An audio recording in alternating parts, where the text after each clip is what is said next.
النهارده 62 نقطة، بينما صعد الأهلي اليوم للنقطة رقم 63. إذا الأهلي رسميا بطلا للدوري العام المصري الممتاز لهذا الموسم. قطعا مبروك مبروك مبروك للنادي الأهلي، مجلس إدارته العظيم وجهازه الفني والإداري والطبي وجميع لاعبيه الأكفاء الذين استطاعوا أن يحسموا درع الدوري العام قبل نهاية ب7 أسابيع كما شرحت في البداية. كابتن هادي، كابتن وليد، كأهلاوية لازم نقول لكم برضه مليون مبروك. الله يبارك فيك كابتن. وطبعا انتوا سعداء جدا. طبعا احنا طبعا بنبارك لجمهور النادي الاهلي الكبير اللي بيقف جنب فرقته في كل وقت يعني. والحقيقه جمهور النادي الاهلي كان يعني على مدار السنوات الكبيره اللي بيحصد فيها النادي الاهلي على البطولات المحليه. كان في استاد نادي طنطا، في استاد طنطا الرياضي، وفوز الاهلي باللقب رغم التعادل السلبي. اعزائي المشاهدين، مع الكابتن حسام البدري والكابتن احمد ناجي. كابتن حسام، الف مبروك رغم التعادل السلبي، الا انه الاهلي حسم البطوله. الله يبارك فيك. الحمد لله طبعا بطوله رابع سنه على التوالي، فده انجاز كبير جدا. بشكر لعيبه النادي الاهلي، وطبعا بنهديه لجماهير النادي الاهلي. كابتن حسام، جماهير الاهلي متخوفه من الاصابات اللي بتعاود لاعبي الاهلي كثيرا الان. ما يمكن انا بقول ان انجاز كبير لعيبه النادي الاهلي، لان انا عارف ان في صعوبات. مش اي حد طبعا هيستشعر هذه الصعوبات لتلاحق المواسم، وفي نفس الوقت ان اللعيبه دي كلها ما خدتش راحه لمده 3 مواسم، وهيبقى في رابع موسم على التوالي برضو لعيبه المنتخب مش هيبقى في راحه. ففي اجهاد كبير جدا عليهم، في اجهاد بالذات الاجهاد الذهني.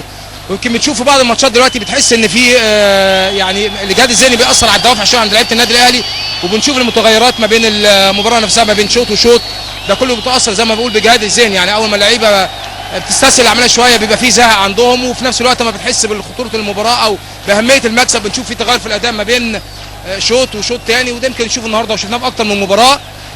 فيمكن ده راجع لجهاد الذهن انا بقول لك. الحمد لله في النهايه بتحقق الهدف الحمد لله. شكرا ليك كابتن.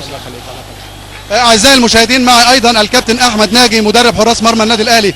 كابتن احمد، اطمئنانك على مستوى امير ومستوى حراسك ومستوى الشناوي ومستوى احمد عادل عبد المنعم؟ لا الحمد لله، يعني مباراه بعد مباراه عادل اهو، يعني الناس شافت انه يقدر الحمد لله. وامير طبعا حارسنا الاول تمثل تماما للشفاء الحمد لله، وهينزل معايا في التمرين من بكره.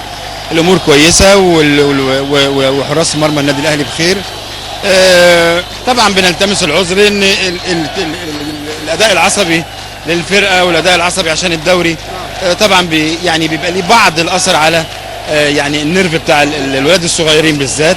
لكن طبعا الحمد لله في اداء النهارده، في كور اختبارات يعني محاولاته كلها ناجحه الحمد لله. نتمنى لهم كلهم التوفيق، وان شاء الله احنا مسافرين بكره على افريقيا ان شاء الله، وربنا يوفق ان شاء الله. شكرا لك كابتن. اعزائي المشاهدين، مع ايضا الكابتن احمد بلال تولي النهارده في هذه الاحتفاليه الكبرى وحسم الاهلي للقب. بقول الحمد لله. يمكن جمهور النادي الاهلي النهارده يمكن كله مستني ان احنا نحسم البطوله، وبفضل الله ما حصلش ما خذلناهمش الحمد لله النهارده، وقدرنا الحمد لله نحقق البطوله النهارده يمكن بره ملعبنا. اعتقد الاحتفال الاكبر ان شاء الله هيكون مباراه الاتحاد السكندري بعد العوده من افريقيا بمشيئه الله تعالى.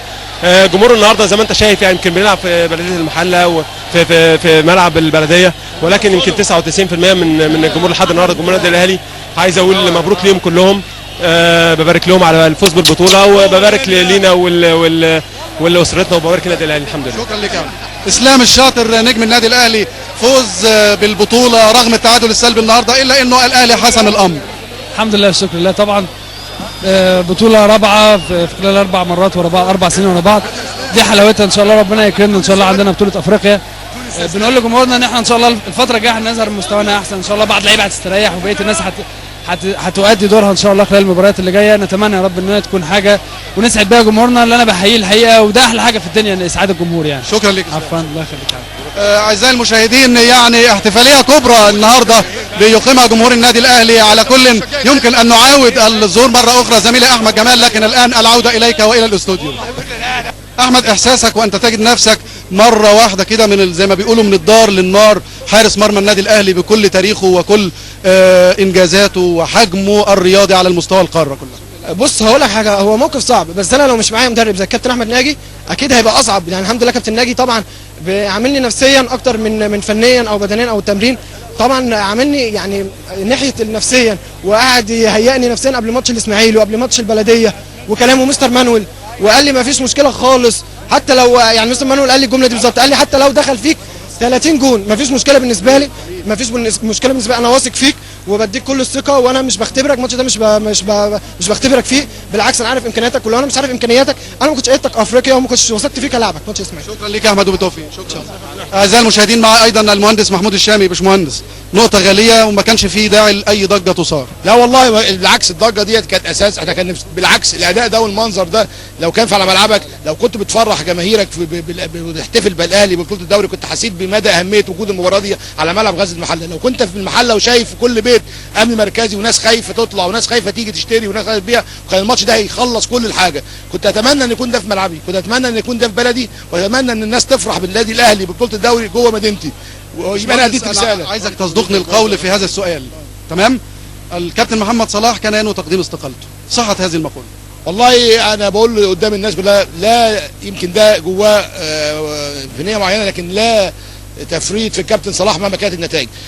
قدامنا 5 مباريات يا كابتن صلاح، مستقبلك ومستقبلنا كلنا في مركب واحد. انت النهارده مدرب كبير جدا، من احسن المدربين موجود في مصر، في سوء توفيق مع الاتحاد مع طنطا ومع المصري، لكن انا عايز ان شاء الله مع البلديه تقعد في الممتاز، لانك انت مكانك مع احسن مدرب كاحسن مدرب الانديه في مصر. فاصبر وخليك مع الفرقه وما تقلقش، وهتعدى في الممتاز وهتبقى من احسن مدربين في مصر زي ما كنت قبل كده. شكرا لك. شكرا جزيلا. شكرا لكم اعزائي المشاهدين، والعوده اليك زميلي احمد جمال.